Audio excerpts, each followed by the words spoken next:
अलैहि वसल्लम को कुछ मुशाहिदात और कुछ मुनाजरात करवाए गए तो आका अलैहिस्सलाम ने फरमाया कि मैंने एक आदमी को देखा कि जो अर्श के नूर में लपेटा हुआ वहां उसका मकाम था, यानी वो नूर के आला मिंबर पे बैठा हुआ और उसके ऊपर फिर अर्श के नूर ने उसको अपने घेरे में लिया हुआ।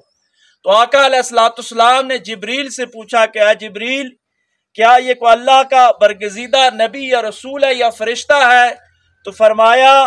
कि ये अल्लाह का कोई बरगजीदा नबी, रसूल या फरिश्ता नहीं, बल्कि आपकी उम्मत का वो शख्स है जो दुनिया में जिक्र, अल्लाह का जिक्र इस अंदाज के साथ करता था कि देखने वाले उसे पागल या दीवाना समझते थे। ये अल्लाह तबारक व तआला के इस जिक्र की बरक़ात हैं जो जिंदा रहते हुए अभी हम पे छमाछम बरसती हैं और मरने के बाद भी हमारी कब्रों पे इसी तरह बरसती हैं। शर्त यह है कि हम इखलास के साथ, दिल के साथ अल्लाह